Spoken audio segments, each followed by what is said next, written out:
Well, I finally got to go see Mandy and it was utterly mind-blowing. It's been a long time since I had to schlep to the middle of nowhere to go see a film, but it was completely worth it. Without wishing to sound overdramatic, I don't think I've ever seen a movie quite like this before. And because it manages to balance so many elements, I'm actually at a loss for where I should even begin with this movie. Right from the start, the movie just casts a spell on you and you're completely immersed for 2 hours. From what I had heard, I was expecting the film to be rather unconventional in its presentation, but I was not expecting this. The atmosphere for much of the movie can be best described as slow, dark, and oppressive, which combined with the amazing, colourful, floodlit lighting completely sucks you into this world. The film's greatest strength, however, is not simply how all-encompassing its atmosphere is, but that it effortlessly manages to infuse this world with a lot of very blackly comic surrealism, while simultaneously managing not to counteract the aforementioned oppressive feeling. And despite the harsh atmosphere of the film, it also manages to be strangely beautiful, especially in its direction and cinematography. Almost every shot in the movie is a joy to behold. I already mentioned the lighting that walks the line between being one part Suspiria and another part Pink Floyd live show. The film consistently uses this lighting technique but manages to keep finding new and interesting ways to employ it.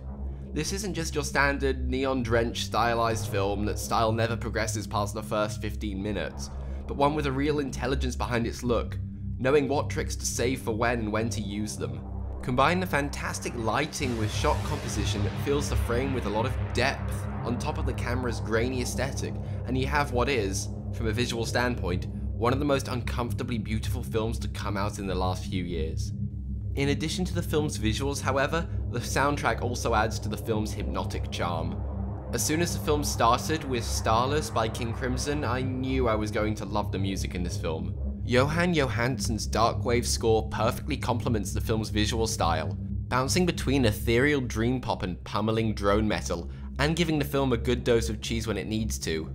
At times nodding to Cliff Martinez's work with Refn, and at others to classic Carpenter, this is definitely a soundtrack I'm going to be listening to for months to come, and a decent part of what makes a movie so very experiential. And now the performances. Again, in keeping with the film's strange and surreal atmosphere, all of the performances are odd and at times inhuman, and they're all carried out perfectly. Andrea Riseborough provides a fantastic dreamlike narration and performance as our heroine Mandy, while Linus Roach gives a menacing and off-putting turn as cult leader Jeremiah. But you guys don't want to hear me talk about them. You wouldn't know what kind of performance we are getting from lead actor Nicolas Cage in this. Well, strap in, because I've got a lot to say about his performance. So I've always thought that Nicolas Cage is a genuinely good actor, and his performances in films such as Wild at Heart, Adaptation, and Bad Lieutenant show this. However, there is a reason Cage has become such a meme of late, and that's because nobody knows how to give a crazy, strange performance quite like him.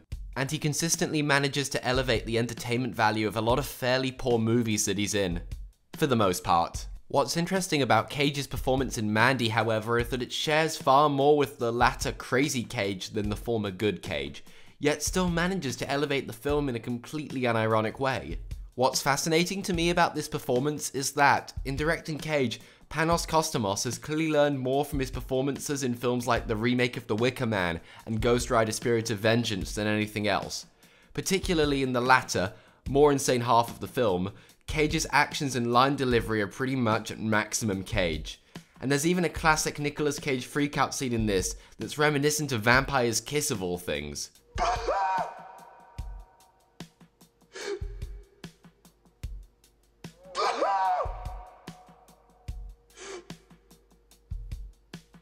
The thing is, however, this performance is fantastic. Tonally, Nicolas Cage being at maximum Nicolas Cage just adds to the film's otherworldly feel, and especially in the second half, Cage's performance really makes you feel like you've left the planet. Something that helps make the Wicker Man remake a train wreck you can't look away from, but makes this film, with its already eerie feel, even more captivating. Indeed, there's almost a kind of meta-commentary going on about what constitutes a good movie here. The film breaks every rule in the book. Pacing, structure, performance, script, you name it. And does it seemingly to no avail as well. Yet when all of these elements combine, and combine in such an intelligent and calculated manner, you come out the other end with one of the most interesting, entertaining, and engaging cinematic experiences for a while. Guys, I love this film. This has blown me away like few films in a long while have. This film cast a spell on you that I'm pretty sure I'm still under now as I'm writing this. I am so happy I saw this film, and I most definitely will be seeing it again because I have to confirm to myself that, yes, this is indeed what I just saw. If what I've described sounds like something you think you would like, then trust me, you will love this movie. And I'm going to give it a 9.5 out of 10.